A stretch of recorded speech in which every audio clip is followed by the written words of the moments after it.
So, before I begin, I'd like to pay homage to all members of society, as well as refugees and those that are doing it tough.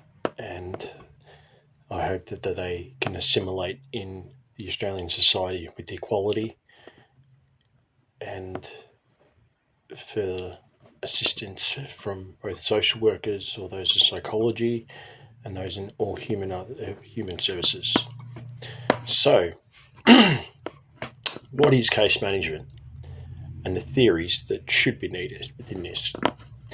Case management can be defined as a targeted community-based approach and a proactive approach to care that involves in case finding, assessment, care planning, and care-based approach. Furthermore, the provisions of human services is being significantly impacted in recent times in development and policies. In recent times, policies have had massive implications and impacts on the delivery of human services. At the same time, multiple factors are placing children and families at increased risk of negative outcomes. At this time, all services should remain focused on the family as well as the child. So in this case, for example, it's Menka and so forth. This article utilising a strength-based approach, which is important, so targeting the strength that the family has had to not only leave the war zone, but also to get on a plane, for example, and come to Australia in a country where we're a first world country, although one could argue that in some parts it is second world. But in saying that, though, they've left Syria, which has been a targeted war zone over the past number of years, but also the approach that they've had to incumbent themselves and what their own welfare. The father, for example, being a doctor / nurse, the strength that he had, the strength of the wife, saying that she was increasingly worried for the welfare of him as well as their child, and furthermore the family and extended members of family.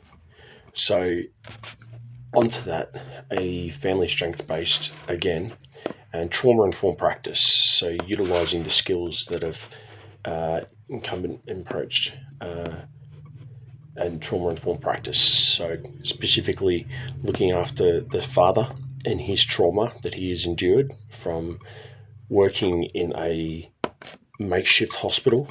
That is, he pointed out that he had to utilise YouTube, for example, to commit to doing surgery on amputees or victims of gunshot wounds, or and more so basically the strength that he had to target or look after the welfare of all individuals of all walks of life, from Kurds to Syrians to the opposition, so be it. And a caring and case management relationship combined with comprehensive practical support. So in this case, for example, targeting the family, specifically, obviously, it's a strength-based approach on the family, the trauma-informed practice, as previously mentioned, the strength that the families had to, as I said, arrive in Australia, but also, working collaboratively with the family.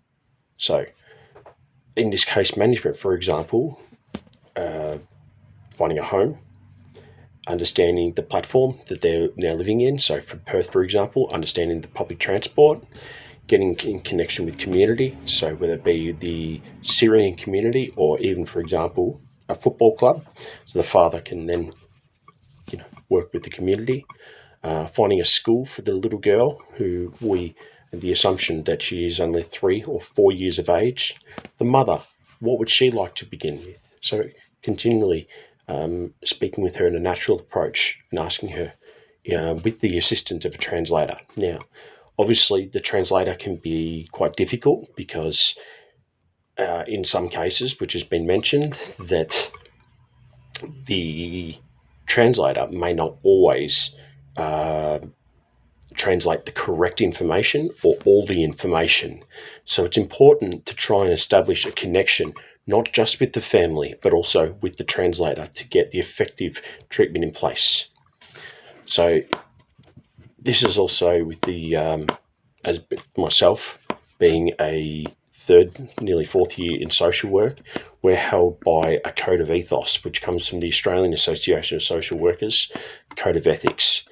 Article 4.2, which mentions the rights of human rights and social justice. So social justice in this case would be for the family, as I said.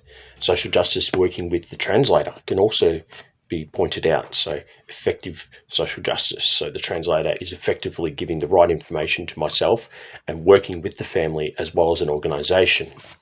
Human rights, showing greater respect and transparency for all members of the family. So the father, the mother, and the young little girl. Now, obviously, working with a young child, she may be intimidated by someone like myself. I am 6'2" and roughly 100 kilograms. People see me as being a person of, can be quite intimidating, but little do they know me as a person.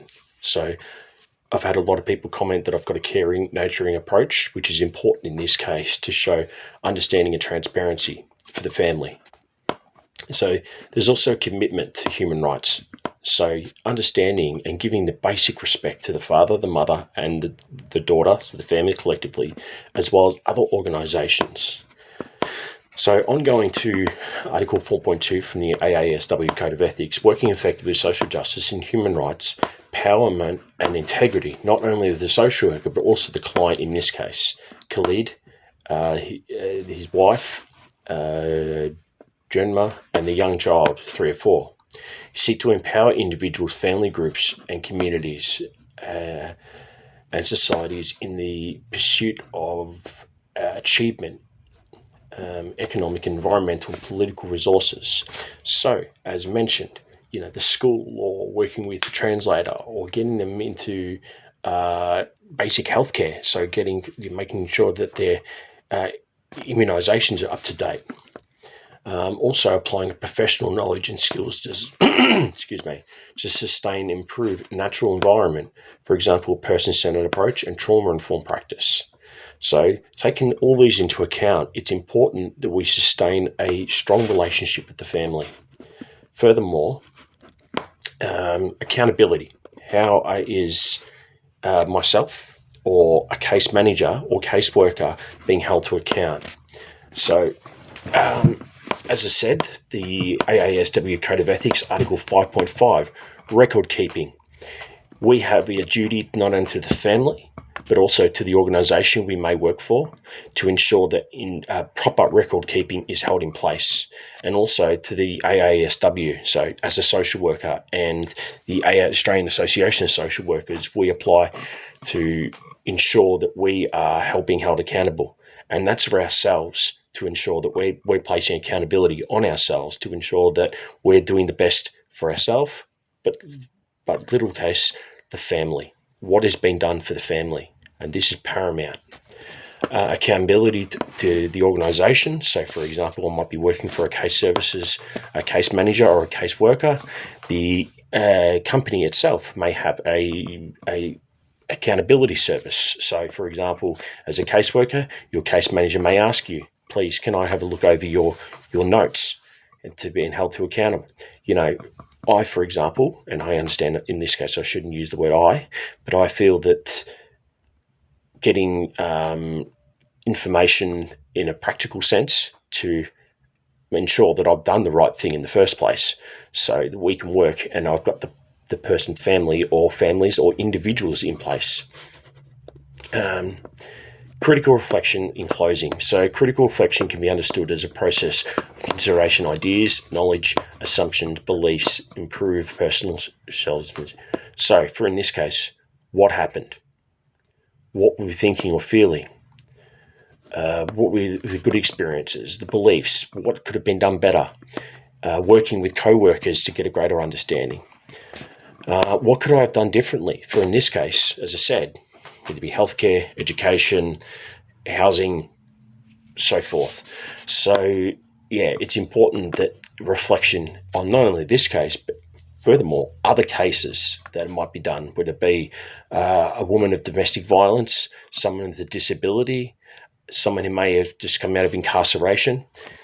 what accountability or what reflection should I replace on myself? And that's important for the greater sustainability. So in that case, I do hope you enjoyed my presentation, and I look forward to the feedback.